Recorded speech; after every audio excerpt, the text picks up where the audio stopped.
हाँ जी मेरे प्यारे रसगुल्लो, क्या हाल है। मेरा नाम है वंश एंड वेलकम बैक टू वंश के विचार। तो आज मैं बात करने वाला हूँ उन 5 थिंग्स की जो किसी ने अगर मुझे बता दी होती अपने सीए एग्जाम से पहले तो मैं शायद बहुत अच्छे मार्क्स स्कोर कर लेता। हाँ, अभी भी अच्छे आए हैं बट इससे भी ज्यादा अच्छे मार्क्स स्कोर कर लेता और शायद एक ऑल इंडिया रैंक ही ले आता।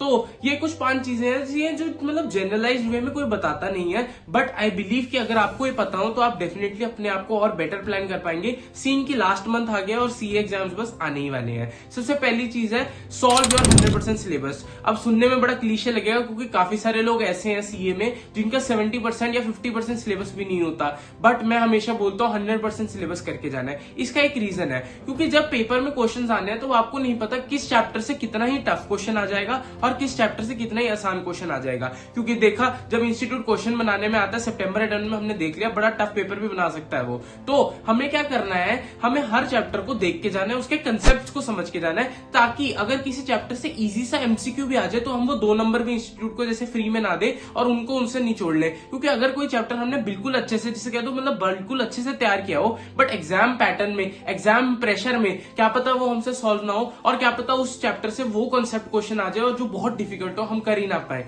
तो हमें 100% सिलेबस पक्का से पक्का करके जाना है। Second thing, stay away from distractions. भाई अब लास्ट महीना आ चुका है और एग्जाम्स बस आने वाले हैं। अब हमें डिस्ट्रैक्शन को धीरे धीरे कट करना होगा। इस वक्त भी लगता है क्या ही होगा, छोटा सा ब्रेक ले लिया तो क्या होगा, थोड़ी सी वीडियो देख ली तो क्या ही होगा, उसके बर्थडे पार्टी में चला गया तो क्या ही होगा, अगर बात कर ली तो।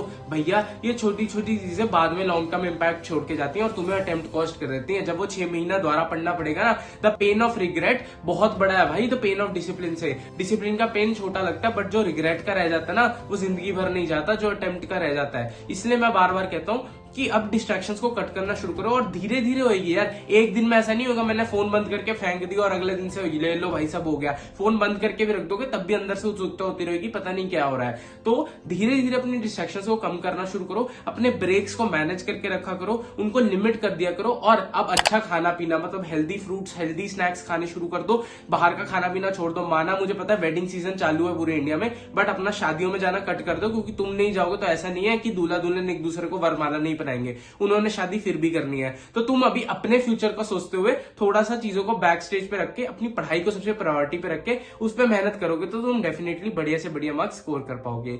तीसरी चीज, मैराथन एंड रिवीजन वीडियोस को देखना बंद कर दो और start focusing on self study. भैया ये गलती बहुत लोग करते हैं और अब तुम्हारे व्यूज लेने बहुत सारी जनता आने वाली है जो तुम्हें बताएगी भैया ये मैराथन हो रही है, ये क्या कहते हैं हमारे रिवीजन वीडियोस हैं, ये देख लो सब कुछ एक 1 शॉट में हो जाएगा लैपटॉप। भाई 1 शॉट में कुछ नहीं होता, ऊपर ऊपर के कंसेप्ट पढ़ के जाओगे। सीए का पेपर है, कोई बीकॉम का एग्जाम नहीं है कि एक दिन पहले देखा और करने गए तो सब कुछ हो जाएगा।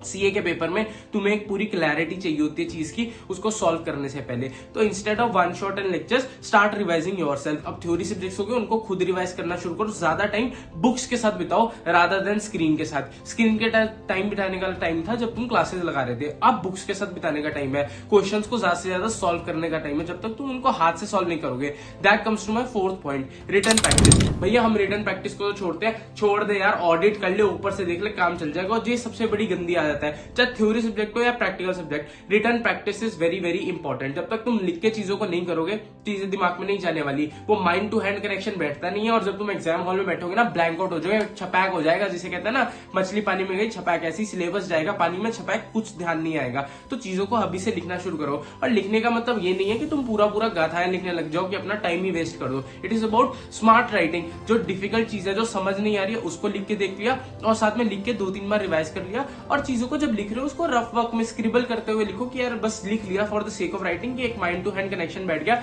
चीजें समझ में आ गई and all things are done. उसके बाद लास्ट पॉइंट है मेरा, कंसाइज कर लो अपने नोट्स को। क्यों भैया, क्या है, 1.5 दिन की प्लानिंग पेपर वाले दिन नहीं होती, 1.5 दिन की प्लानिंग होती है आज से। आज से तुम अपने 1.5 दिन को मैनेज करके चलना कि कैसे मैं उस 1.5 दिन में चीजों को रिवाइज करूंगा।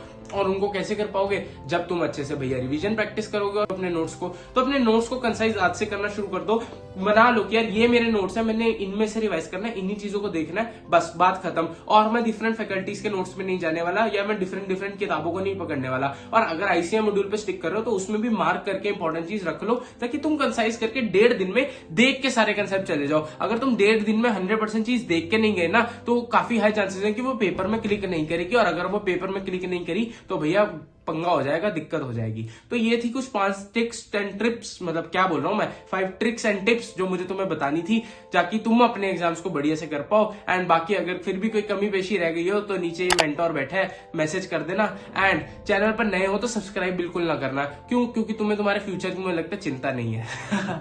अरे जो भी हो, सब्सक्राइब नहीं करोगे तो भी चलेगा, क्योंकि मेरे को सिर्फ एक इम्पैक्ट क्रिएट करना है जो मैं करके ही रहूंगा। Thank you.